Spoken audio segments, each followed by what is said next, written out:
Walk into an actual Italian Nonna's kitchen, and the first thing that hits you isn't a smell, it's the size. Most of these kitchens are smaller than a single American bedroom, and a woman in there fed 12 people every Sunday for 60 straight years. No island, no walk-in pantry, just a stove, a table against the wall, and a system so efficient that professional chefs still study it.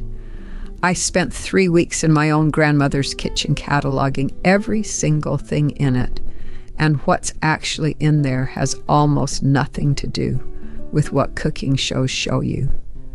I grew up eating in that kitchen before I understood any of why it worked the way it did.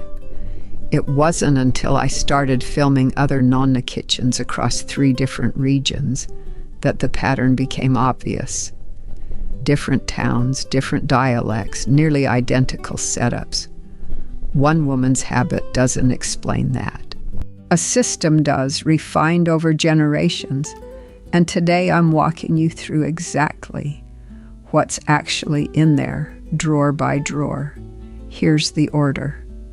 First, the stove and the one pot that never leaves it.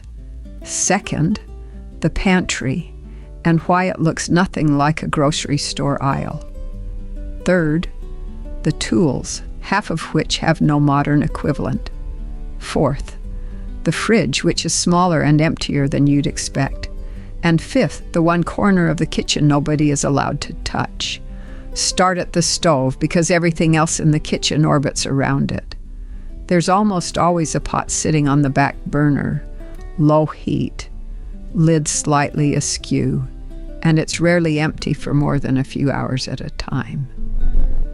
That's the sugo pot, the tomato sauce base, that gets started Sunday morning and refreshed, not replaced, for days afterward. New tomatoes go in, a little of yesterday's sauce stays at the bottom, and the flavor compounds the same way a sourdough starter does. Most American kitchens make a sauce and finish it in one sitting. A Nonna's kitchen treats sauce like a living thing that's never actually done. Next to the stove, almost every single time, a wooden spoon collection standing in a cup or a jar, worn down unevenly on one side from decades of stirring against the same pot at the same angle. Nonna doesn't own 8 identical spoons from a kitchen store.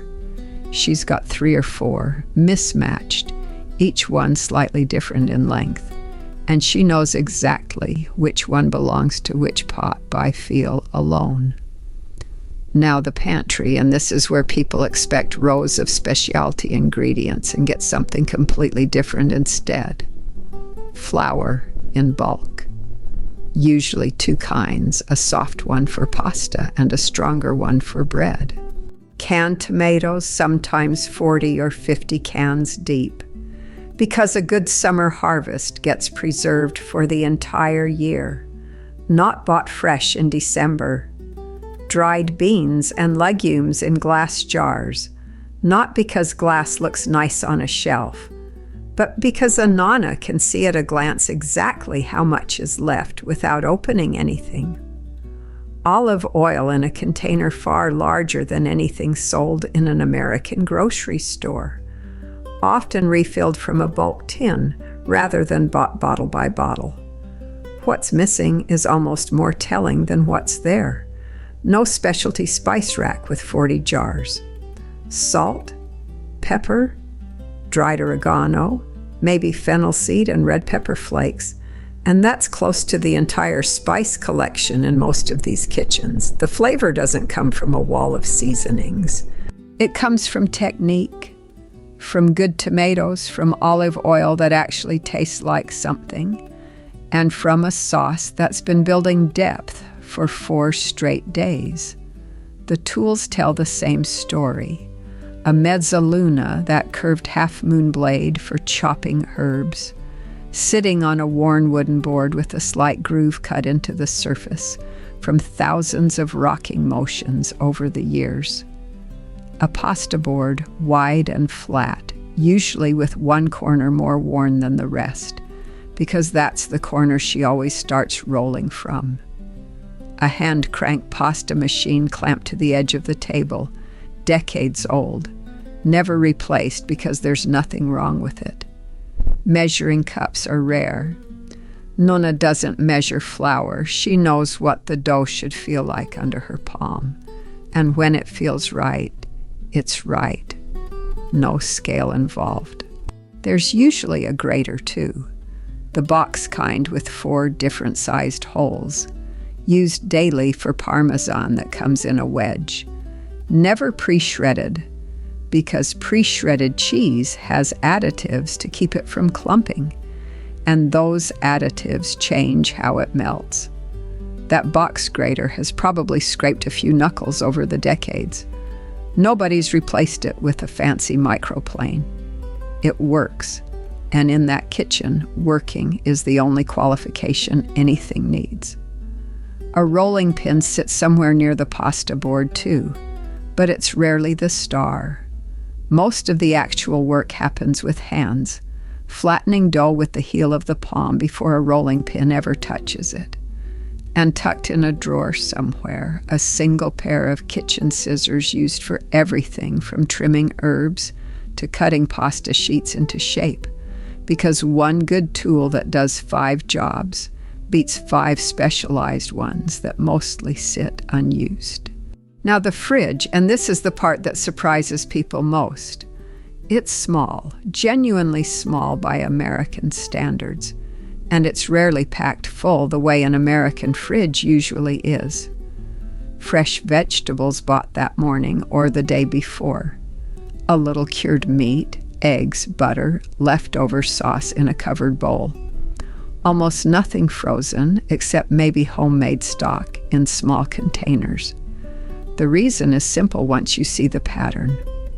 Shopping happens daily or every other day, small amounts, from a market or a butcher who knows her by name, not a weekly haul meant to last 7 days in a freezer.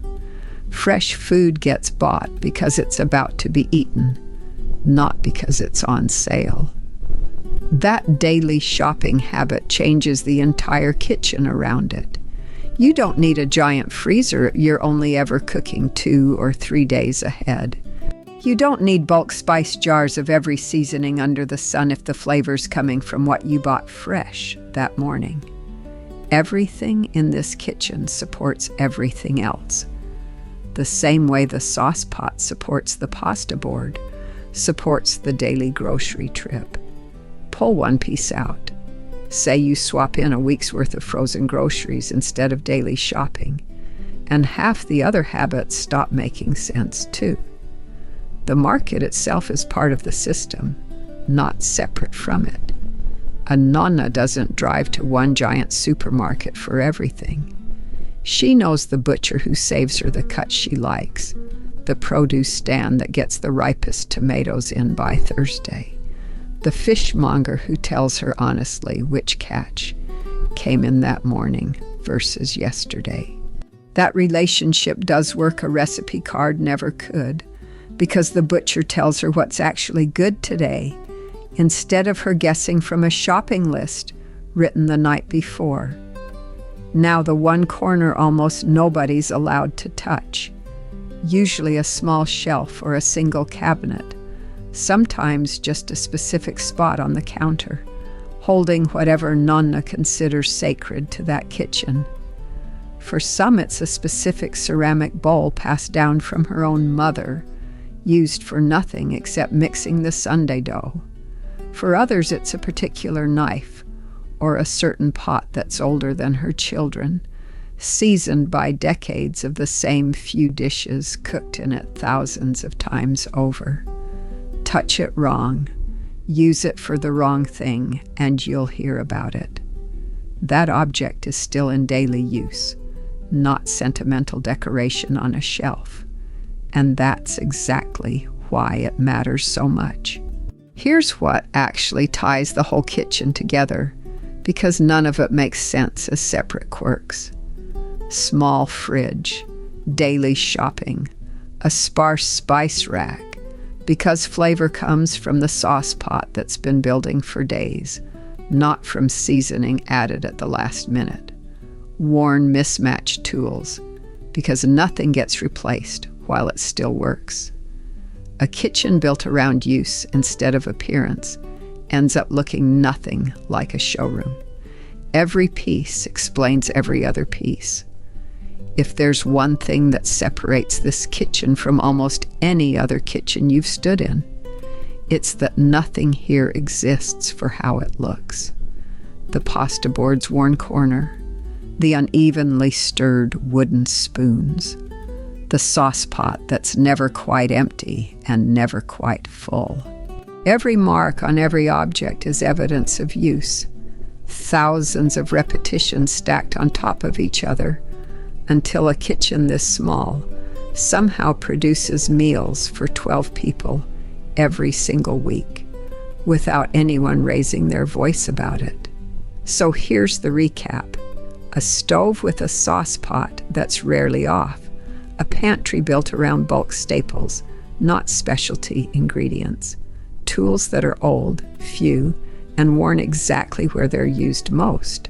A small fridge that gets restocked daily instead of weekly. And one object somewhere in that kitchen that matters more than everything else combined. Take away any single piece, and the whole system stops working the way it's supposed to. Look around your own kitchen tonight and count how many of your tools you could identify by feel alone in the dark. Tell me in the comments what the one object in your kitchen is that nobody's allowed to touch.